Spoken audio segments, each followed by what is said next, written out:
Greetings, my fellow humanoid dwellers. I create videos on technology and other random things. If you like this video, you might like others. If you don't like this video, you still might like others.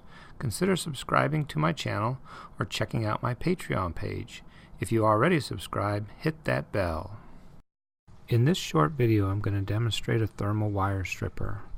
The thing I like thermal wire strippers for is when I'm using very thin stranded wire. When I try to strip them with a regular wire stripper, sometimes I bite into the wire or I even cut some of the strands out. With a thermal wire stripper, it avoids that. It just melts the cabling around the outside, and then you just pull it back.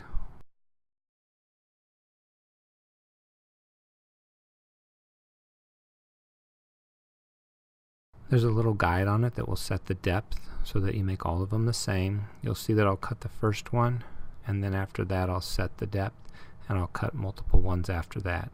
The only thing is you want to ventilate your area very well. Sometimes I have a small fan running that will blow the smoke away. Place the first wire in, and I cut it to about where I want. You can see it just strips away real nice and neat.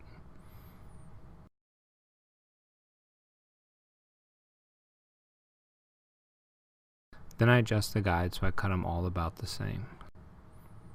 Then I can quickly go through and strip multiple wires. When you push them together, you'll notice there's a little red button, so you have to push them together and the red button at the same time. And it heats up instantly.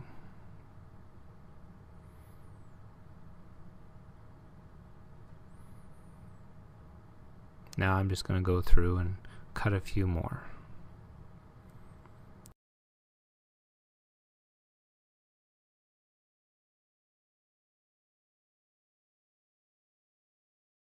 In this video, I just wanted to show you how one of these works, so you can decide if you want to purchase one for yourself. They're kind of expensive, but a demonstration is sometimes a good thing to see. This is a very old one that I have, and it's worked for years and years and years. And that's about the end of this video. Thanks for watching.